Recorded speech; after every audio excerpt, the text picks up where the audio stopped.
Today, we are going to take a deep dive into the topic of Japanese business investment in the state of Tennessee. Governor Bredesen and Commissioner Kisber led the state's efforts during 2003 to 2011. They recognized the importance of building relationships around the world that would bring businesses and jobs to Tennessee. In particular, they cultivated the commercial relationship with Japan and were key to the expansion of commercial ties. To give you some perspective on the importance of the Japanese commercial relationship to Tennessee, let's talk about a few numbers. Foreign direct investment in Tennessee is about $40 billion in capital investment, creating jobs for about 150,000 Tennesseans. Of that, $20 billion, about half of the total foreign capital investment, is from Japanese businesses, accounting for over 50,000 employees. Those 50,000 Tennesseans working for Japanese businesses in the state are more than the employment brought in by businesses from the next four nations combined: Germany, the United Kingdom, France, and Canada. Let me now turn you over to our guest host for Global Nashville, Matt Kisber, for this important conversation. Matt?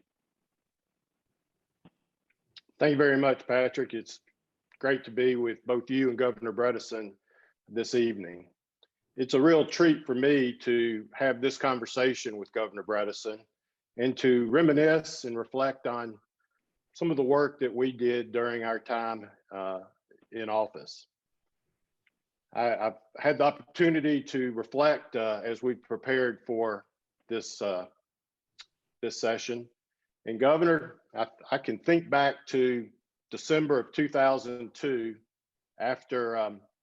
after the election, during your transition, when we discussed my potentially being your Commissioner of Economic and Community Development. Right. You reminded me at that time that you had made more promises in the area of economic development than any other area of state government. I've never forgot that. And so I'm interested because while it's clear we both understand that the private sector creates jobs, in your experience, what is the role of government, especially in this instance, state government, in supporting job creation and job retention, especially with the recruitment of foreign capital, such as the 50-year track record Tennessee's had of success in recruiting Japanese investment? I think there are several things. I mean, you're right. I mean, it's the private sector that creates the investment. But I think there's several things you have to do with the state to be successful. One of them that's worked so well for Tennessee is just to create the kind of environment that these businesses find it easy to operate in. I mean, after all, they are, first of all, in business to be in business and to build things and create things. And so a lot of the things that you can do, I think, are just to create that environment. A lot of times, people think about these recruitment jobs, recruitment of capital and jobs in terms of, what are the tax breaks you're given or something like that. I mean, I always found, and I think both of us did in our experience, that there was a lot more to it than that. And the really important things had to do with the general business climate and environment. And Tennessee, obviously, is a state with low taxes. It's got a low cost of living, so it's a pleasant place to send people to. Labor relations in the state have always been good. We are of course a right to work state, but I think it's really a lot broader than that. There are good relationships between labor and business in the state. And that's really persisted through a lot of administrations of both parties, and that's very helpful.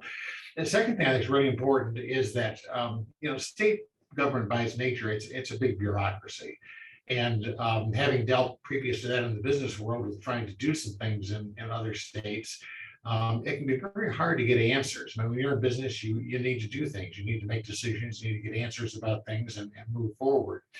And I think some of the most successful things that we did together were to just speed up the whole process and make sure that it really worked well to get answers to questions. People got questions about, how is this law going to be interpreted? How is taxation going to work on these kinds of subtleties? And I think that's important.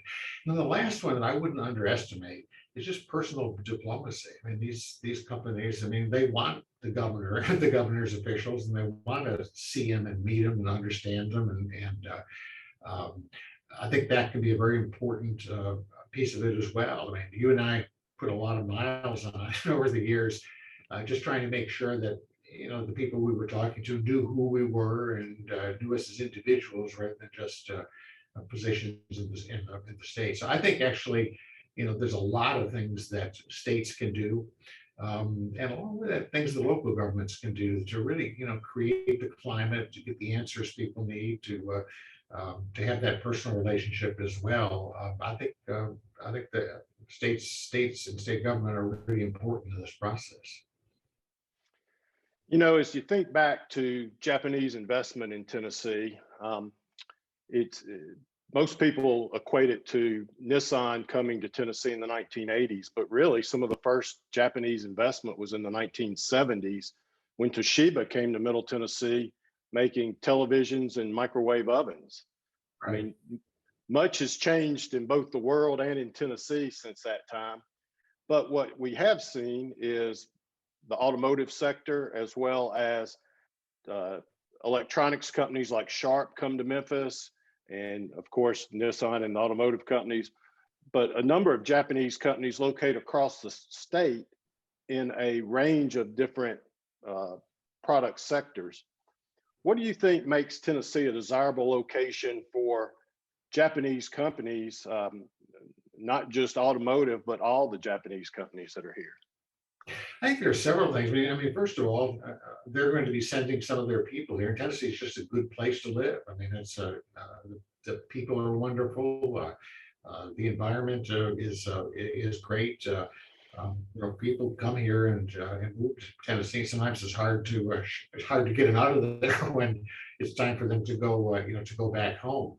I think we've had a stable business environment. I think that part of it is important. You know, we've had both Democratic and Republican governors over this period of time.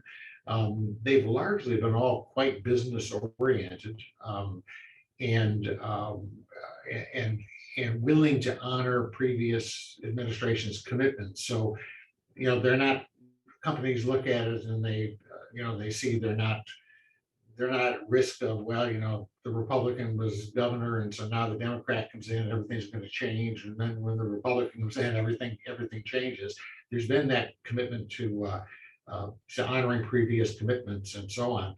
I know when I've talked with people who from these from companies that are located here, and particularly some of the Japanese companies, I mean, they're impressed with the fact that there've been a lot of times, as you well know, that you and I would meet with them with members of previous administrations. I mean, we did a lot of work with Bob Corker and Lamar Alexander when they were in the Senate, and they just like the notion of, you know, here's two people from two different parties, and they're obviously not only in the same room, they get along and they're friends with each other, and that gives them a lot of you know, a lot of confidence.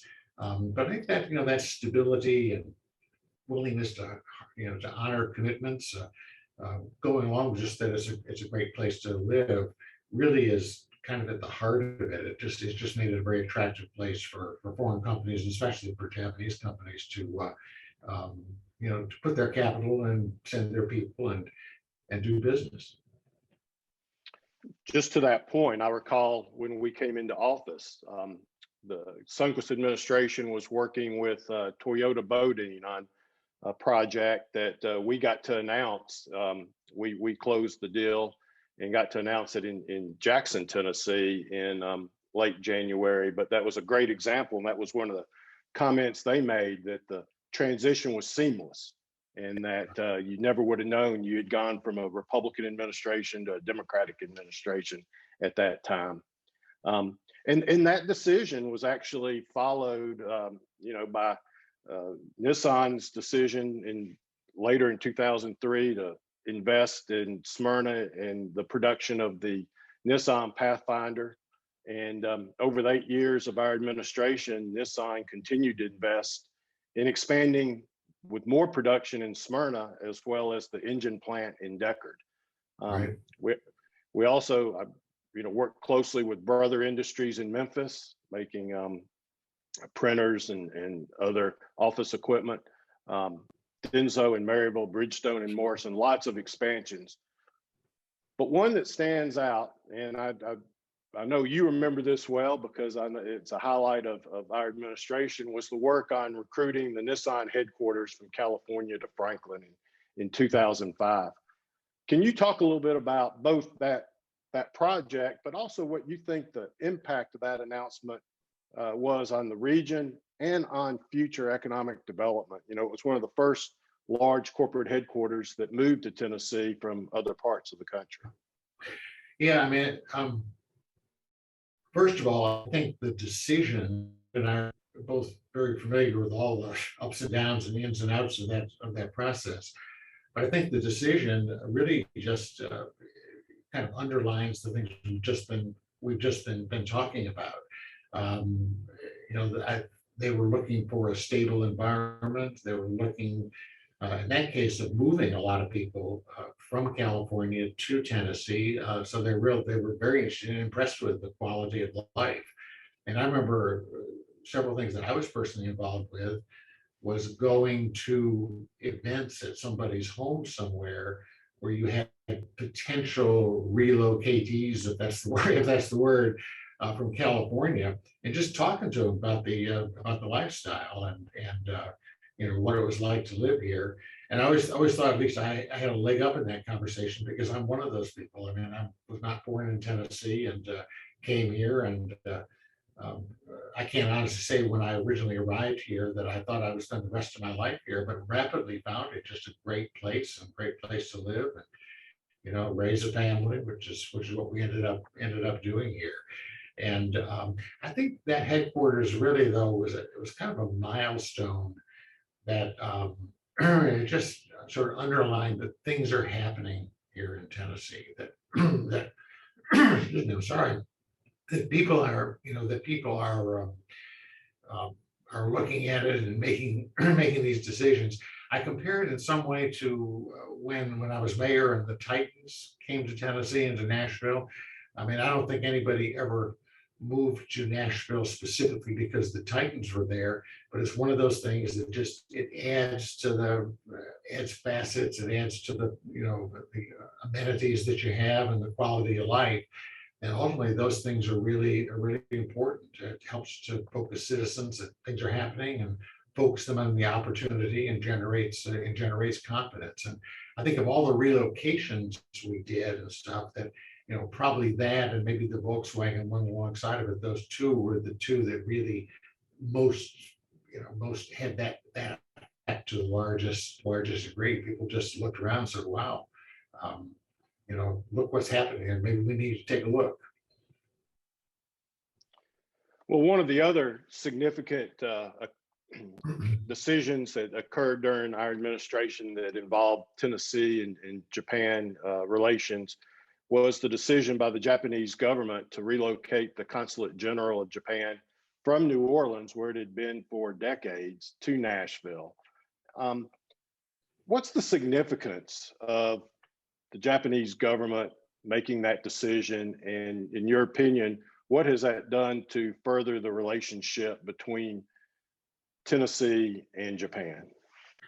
I actually think it was kind of in the same category of what we've just been talking about with the Nissan relocation of the headquarters, in that it really is it's a vote of confidence in the state. I mean that the Japanese government was confident enough that they were going to be successful. They were going to continue to grow their presence in the state, that it made sense to move the consulate here. It certainly gave us a chance to broaden our relationships with senior Japanese officials. We got to know many more of them than we would have under other circumstances. And also, I think for the Japanese expatriates who came here in many cases with some of these investments to live here, it gave them some support and confidence as well. So I think it was one of those kind of important milestones when you look back on it that just helps to keep putting foundation down to continue to grow the relationship. You know, we've talked a lot about the Tennessee-Japanese relationship, but we also in Tennessee have had great success at recruiting investment from around the world. And during our administration, one of the areas we focused on, in addition to Japan, was establishing relationships in China, as well as furthering our presence in Europe and Canada. We had success at bringing in investment from those areas, as well as Brazil, to name a few. As governor, I remember we had lots of discussions about how to establish these relationships and how to build on them, make sure they weren't transactional, but that they, at its core, had something that was meaningful to establish the relationship and to build on it. Why did you feel it was important to make these investments in Tennessee representation around the globe? Well, I think that kind of stuff is really important. In fact, I'm a little disappointed that we've withdrawn somewhat from that over the past years. I mean, this kind of relationship building, it's a long game. It's not transactional, as you said.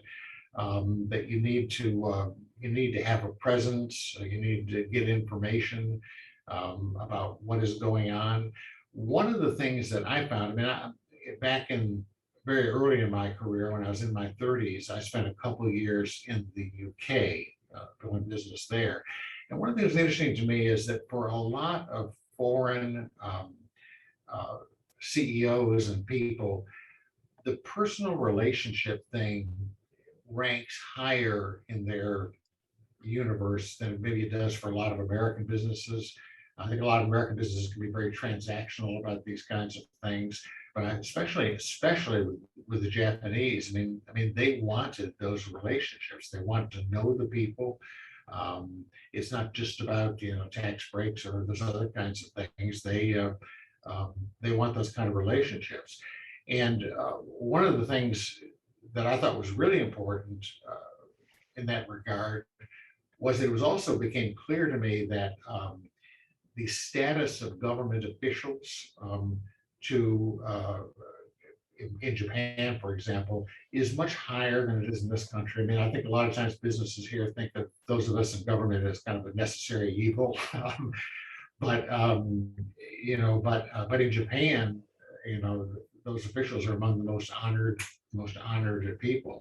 And so I think anything you can do by showing as one of those officials your interest in the country by placing people there and traveling there yourselves and your people as you and I did, it's more important, I think, in some of these foreign relationships, and I think especially with the Japanese and the Chinese relationships, that that you have that kind of a relationship. But the bottom line is what I said at the outset. This stuff is the long game. I mean, the stuff that Lamar Alexander did getting the Nissan plant here way back when.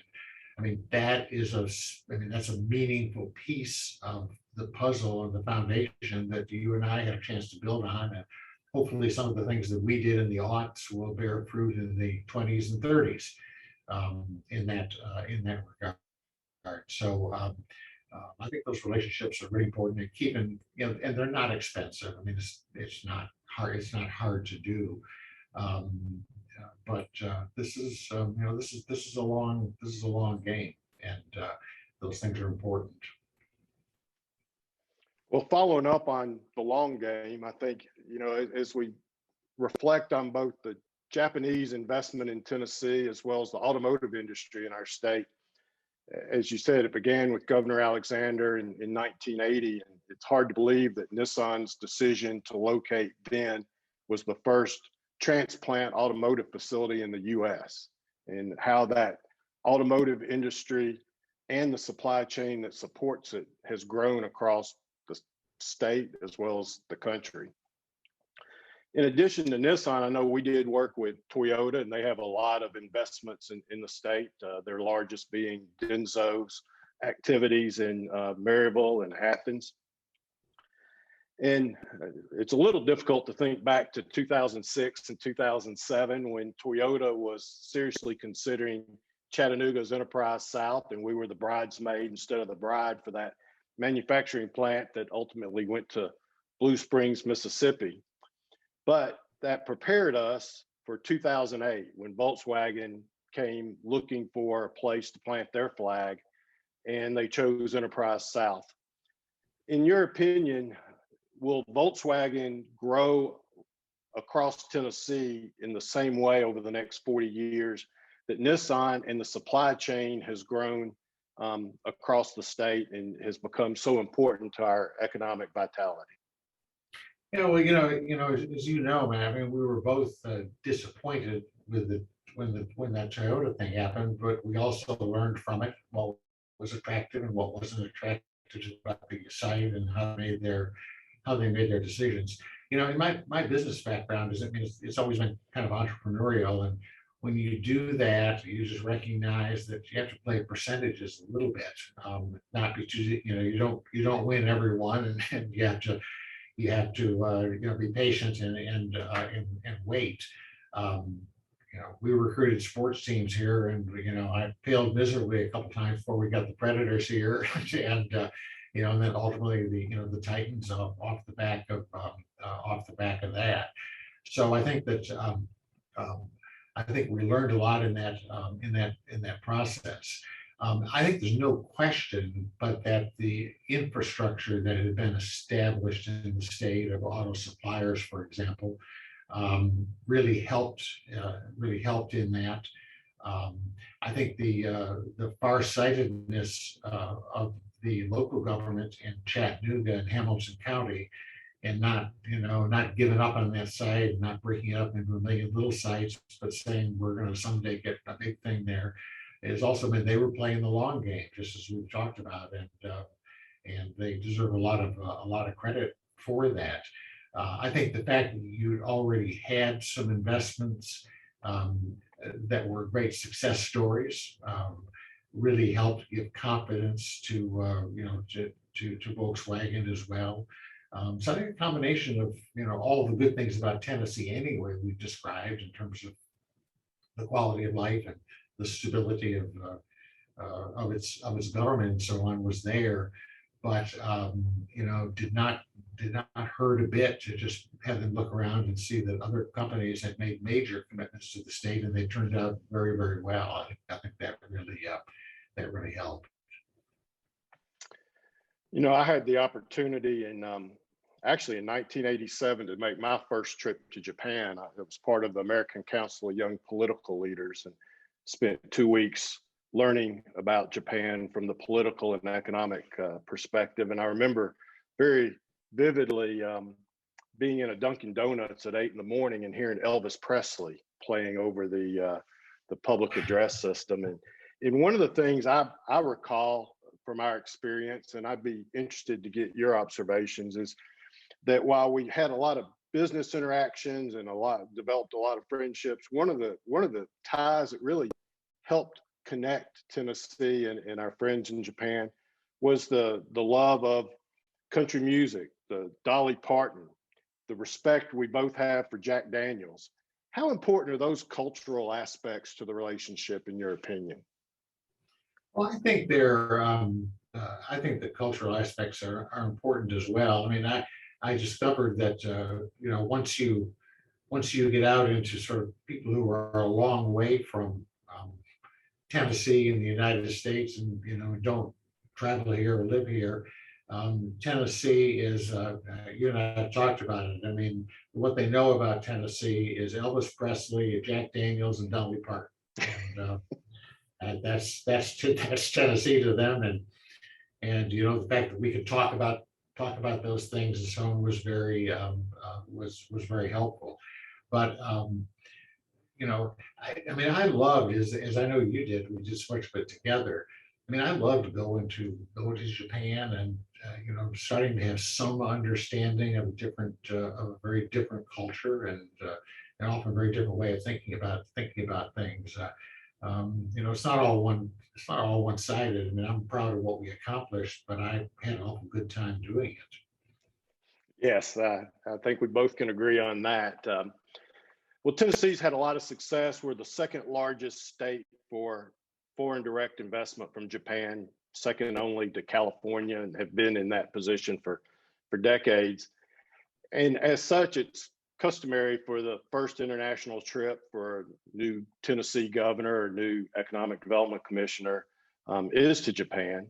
You participated several times in the Southeast U.S. Japan meetings, which I think are very important for continuing that relationship, as well as visiting Japan several times as governor. Any highlights or memories that come to mind that you'd like to share from those trips? Well, if I can maybe take it out of the business world and just the personal thing, yeah, I mean, there are a lot of things I remember.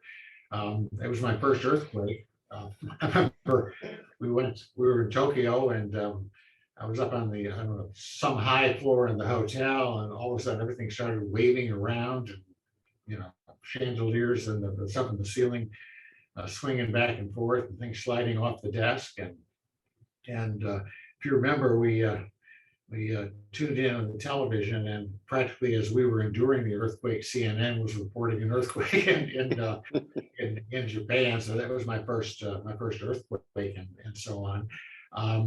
I really remember going and seeing the Bridgestone art collection. I mean, when they asked me to go visit it, I was not quite sure what to expect. But as you know, I've a hobby of mine has been painting, and the Bridgestone art collection, a painter I've always really liked and studied and liked to look at his stuff is Cezanne. And I walked into the museum, and there were, Cezannes that I recognized the moment I walked in that were sitting there. There's a Mont Saint Victoire one, which is a very famous painting of his, and you walk in a room and there it is in this Bridgestone museum. And so I really liked that as well. Another thing that I remember very well is I've always admired Howard Baker. I really thought very highly of him. And he was ambassador to Japan when we started, and if you remember, hosted a big event at the ambassador's residence to meet Japanese business people. But it was also a chance for me to just sit down privately and just talk with him a little bit. We agreed we both had political careers, but kind of passed by each other in the night in some ways, both in terms of timing and other kinds of things. And I'm sorry I had to go umpteen thousand miles from Tennessee to have it, but a chance just to get to know this man that I admired so much a little bit personally was really, really important to me. And I love Japanese gardens. I try to visit them when I'm in other cities, like Portland, Oregon's got a great one. And we went and visited some wonderful ones in both Tokyo and Osaka, I believe. So there were a lot of those kind of personal things that I really enjoyed about the process as well. I don't want anybody to think I didn't work hard doing recruiting and all that, but it was nice to see some of these things, and there was some very pleasant surprises in that way. I can do without the earthquakes, but the rest of it was great.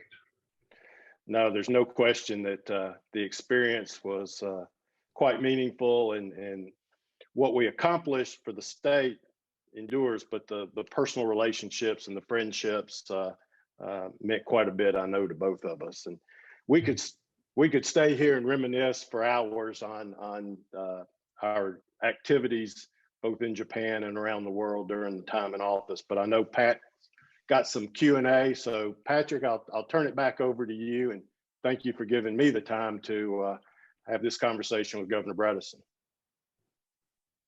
Thank you, Mr. Kisber, and thank you, Governor. We appreciate the opportunity to have this conversation tonight. And we do have a few questions in the queue, but let me first remind everyone, especially those listening on our podcast, that we're talking with Governor Phil Bredesen and former Commissioner of Tennessee Economic Community Development, Matt Kisber, about the impact in Tennessee of Japanese investment in the state. And we want to start out with one question that came in from our Facebook Live. Governor, we saw the facts and figures of the impact on Tennessee. Can you comment on what Tennesseans should know about the importance of Japanese investment and why they don't know more about what's going on in that realm. Yeah, it's I think, I mean, I found that people are familiar with it. I mean, you know, no one, or if you're in positions like Matt and I were, you're involved with it day to day. But I found as I got out into some of these smaller communities and more rural communities where there was a significant Japanese investment presence, people knew about it and appreciated it. You know, back when I was in my 30s, I think as I mentioned, I spent a couple of years abroad, and I've learned a lot of stuff and discovered a lot of things. But you know, grow up, particularly if you're out in the middle of the country, you don't think instantly about international trade and international investment, you know, quite as easily. I got to the UK, and you know, doing business with, you know, Germany or France or something was like us doing business with Kentucky or Illinois. I mean, it's a very natural kind of thing. And I think Tennesseans are getting, I know they are, have been over the years, just more and more comfortable that this is a normal part of the economic process. The world is getting smaller, and the economy is more complex. And I do think people are beginning to realize that and understand the kind of opportunities that arise out of cultivating those relationships. We have a question from David Rands. He asks, how can we better build connections between Tennessee's institutions of higher education and Japanese industry? Presuming they aren't already in places like UTK and others. Yeah. I think, you know, I found the higher education establishment pretty willing to open those doors. There are a lot of things that we can do in the way of training. The community colleges in particular have got facilities and people who can help with that process, and I believe can. I worked hard during the time I was governor to broaden the relationships between the University of Tennessee, Knoxville, which is our big research university, and Oak Ridge, which has a lot of people from different countries working at and around it in the non-secret, the non-weapons, you know, kind of stuff there. And I do hope that we'll continue to do that. I also think that you know, simply being a place where students from other countries, Japan and any foreign country, can come and study is really important. I mean, I think they come to have an understanding and an appreciation of American culture. That's something we have to work on. I mean, over the past you know, half a decade or more, we've really cut down on that, and I think are losing our status as, you know, the place to go for higher education in the world. I hope that we can get over that and start opening things up to get the right kinds of visas for people. And I'd love for anybody who, you know, from a foreign country who wants to and can get support for doing it, to be able to come and spend some time here. They can contribute enormously to, you know, both the diversity and the intellectual vigor of our institutions. I think it's a very, very healthy thing. We have a question from one of our participants here on Zoom. You've successfully started a healthcare company and a renewable clean energy company. You seem to have a knack for picking up and coming industries. What's the next thing that should be on our radar? And this comes from an anonymous attendee who's obviously looking for stock picks. I don't know what the next one is. I've always thought that where entrepreneurial opportunities exist is where there's a lot of change taking place in the world. I mean, healthcare for me, you know, has changed. Healthcare has changed dramatically in the last half century. We're really starting with Medicare and Medicaid in the mid 1960s. It's just changed it dramatically. And, that's when that's why I think there's opportunity. Big companies have a lot of things going for them, but they're not often fleet of foot, and they have things to protect and so on. And it kind of falls, I think, to entrepreneurs to kind of step in. So that was the genesis of the healthcare stuff. And the same thing happened, with the solar company that both. I mean, Matt is chairman of it. We got involved in trying to recruit some solar oriented businesses to Tennessee. And to be honest with you, at the time, I really thought it was kind of a boutique area, that, their solar was still fairly expensive, but some people who had some money wanted them on their roof or something like that. But as we got into it, I just saw, and I think Matt saw the same thing, and say, there's something really fundamental going on here. There's some big changes happening in the way that energy is going to be produced and delivered in this, in this nation, and that presents some opportunities. So, we kind of picked a way we thought would be one way to be a player in that field. So I guess I say that, but I don't have the next area picked out. But the trick in my mind is to look for things that are changing and evolving rapidly, and that's where the opportunity is great, especially for smaller companies that can move quickly and be innovative.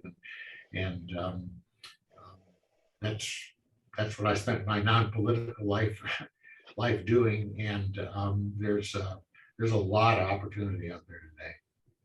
So the answer is this is not CNBC, and this is not the Jim Cramer show.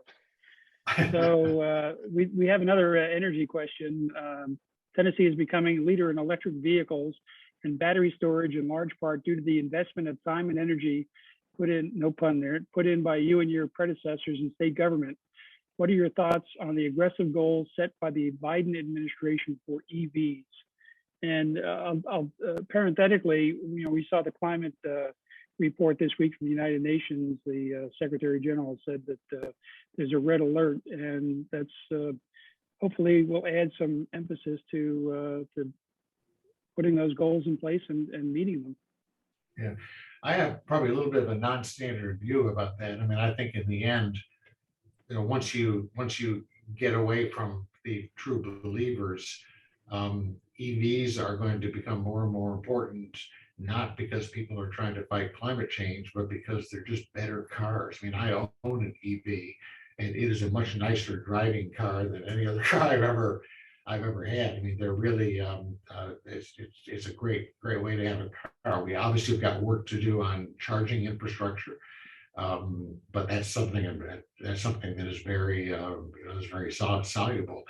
I wish people would stop fighting things that have been politicized, like climate change, and just focus on the fact that they're just better. You should do it because they're better cars. They're more fun to drive. They're less costly. They're virtually maintenance free, and do that. When we started with solar, recruiting business, Matt and I started with that. One of the things I liked about it was you could get support from across the political spectrum. I mean, what I would say to people is, I don't care if you believe in climate change or not. Okay, I'm not arguing that issue with you. Some people do, and they're going to be addressing it, and we should have the jobs and the wealth that comes from meeting that need in the country. You don't have to agree with the basis of the need if the need is there. So I, in the same way I've always thought people take mass transportation where it's successful. It's not because people are trying to be good people and provide mass transportation. It's because it's a better way to get from here to there. If you're in Boston and Cambridge and want to go down in downtown Boston, it's easier to go there on the subway than it is to drive a car. And so I think the goals are aggressive. There's no question about that. But I hope that I hope a lot of people will look at it from the standpoint of, is an electric car just a better car to have for my needs than than something else, and not get so fascinated with whether or not it's the solution to global warming or not. I know that's not a standard view, especially for a Democrat, but I think people are, most people are very sort of down to earth and practical about these things, and they want things that work and are economical and attractive. Well, we have a few minutes left, and we're out of questions in the queue. But let me ask you, getting back to Japanese investment. Most people think about the big places here in Middle Tennessee, but it's spread out across the state. There's a couple hundred Japanese firms, in addition to the other foreign direct investment around the state. As you look around during your time in office and the subsequent times, the spread across the state of Japanese investment, are there cases that you reflect on that made an impact on you when you looked at what happened in this or that community as a result of an investment coming in that might have changed some dynamics in that area? Yeah, I mean, one of the reasons that I really focused on the auto industry, which is largely a focus on Japanese investment. I mean, obviously Volkswagen is here now, but a lot of those supplier plants are there. Are that I was trying really hard as a governor to figure out how you support some of these smaller communities in more rural areas of the state. I mean, Nashville's doing fine, but we've got some rural communities state that are really struggling, and particularly some of these companies that have gone offshore in the last couple of decades. We recruited a lot of business from the Rust Belt because we work a little cheaper and wouldn't join a union here. And of course, those are the kind of companies that are the very first ones to go to Mexico or Indonesia or something else when the economic pressures get to be there. And I really saw it as an opportunity to support those communities. I mean, you can't put the Nissan truck factory or the Volkswagen plant in any place other than something that has got there's access to a large workforce. But if you've got a 100, 200 employee auto parts supplier, there's a lot of communities that can go in where you've got great workforce, you got people who really care about the jobs, got stability in the workforce. And so I really saw it as a way to do something to help those communities. I grew up in a rural community and kind of saw firsthand, what the kind of stuff which is happening as things start concentrating more and more in urban areas, and some of the smaller manufacturing businesses end up in, the products end up coming out of China and say in Indonesia and Mexico and other places. Well, we've about run out of time here, but we have a minute or two for some closing thoughts. Chairman, Commissioner Kisber, do you have anything you'd like to add about the impact of Japanese business in the state before we close out tonight? Well, just following up on what Governor Bredesen said, I mean, the way in which the investment is spread across the state and the attention it brings to the relationship in small communities in West, Middle, and East Tennessee, along with the growth of the celebrations and the festivals and the cultural aspect. I mean, I know Nashville and Memphis both have cherry blossom festivals and ways of celebrating this relationship. And I understand there's some school programs in various parts of the state. I think that's a great way to encourage young people to get involved and to learn more about how this world is really a small place and we all need to live together in it. And organizations like the World Affairs Council, and I commend what you're doing and encourage young people to take advantage of that, because I think that as the governor pointed out, we're longer in our careers than others, and there's a lot of opportunity and potential. And I think young people coming together and taking advantage of that is the opportunity that exists, and I'm excited by that. So I hope that we see that continue in Tennessee and grow. Great. Governor Bredesen, thanks for being with us. Any last thoughts on the program tonight?